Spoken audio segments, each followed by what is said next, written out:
Well, that's a cassette, so I guess that's referencing our first run of EPs that we released on cassettes, and that have nearly sold out now. We've got they've almost sold out, but we were talking the other day about how maybe cassettes have outcooled themselves. They've become too cool. I don't know, it seems like they might have peaked in their like hipster popularity. Yeah. Why did we release it on a cassette? It was cheap. So, next one.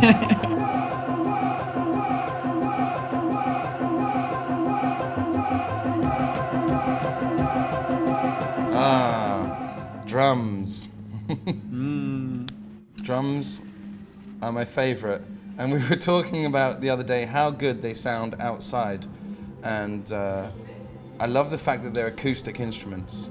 I mean, obviously in our band we're also heavily into electronic instruments too, so I don't make a preference between the two. But I love the fact that a drum kit is an acoustic instrument. And I remember one gig I did, all the power went down, so everyone's amps stopped and everything like that. But I could still carry on drumming, and we just had to do a drum solo dance off for like 10 minutes. We were in different bands at the time, and G and I met at a after show party type thing, and we were both saying, you play drums as well, so we just started talking about drums, and then the party was around my house and I had synths and stuff, and you were like, you like synths as well, and we were saying, actually drums and synths are the two best instruments there are, so we thought, well, why don't we just have a band that is just drums and synths. So, and it's the first band I've ever been in with two drums as well, and that's amazing fun. Yeah. You know, there's so much energy. Who's the best drummer? Oh, well, obviously, Billy Cobham or Mitch Mitchell. Ginger Baker, Yeah. John Bonham. No, between. Oh, I know exactly what you mean, but I just see how I just dodged that. See how we are very different. We are very different drummers. Yeah. I'm more kind of like smash in your face, quite pushed on the. If you want to get technical, I push the beat quite a lot. Yeah. And and I pull it back. Yeah, and he pulls it back. I'd say you're more metronomic. Yeah, I try.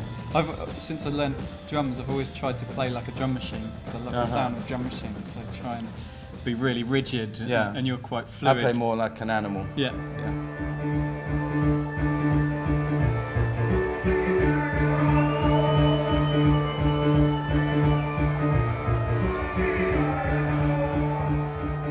Next one. Look at that.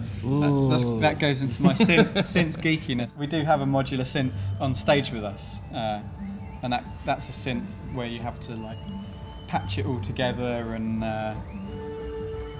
make a sound. It's like an inside-out synth. Really. Mm-hmm. Yeah, and Ed's being modest because also he did make that synth himself, design and make the panels and solder it together.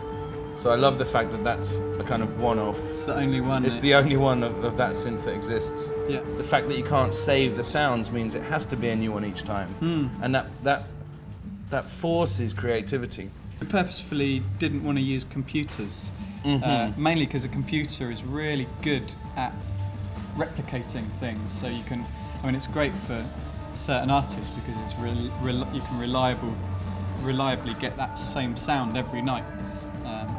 But we kind of didn't want to use it precisely for that reason. We want something that is different every time, and it's almost impossible, especially with these synths, to get the same sound again ever.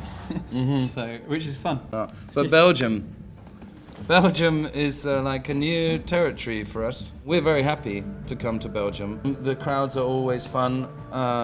Great venues, amazing sound. Great festivals like today, it's brilliant. Yeah, so many festivals. I mean, it's like a shock to us to see so many events and so many well-run festivals with people who care so much about the events and care about the culture around it. I mean, in England, you don't really know that about Belgium. That's Queen Elizabeth II. Yeah. The monarch of England and the head of the English Church. Also shares a name with a great band, a great British band. I guess I don't know what to say about the Queen. God save the Queen. There you go. That's the punk in us. Yeah.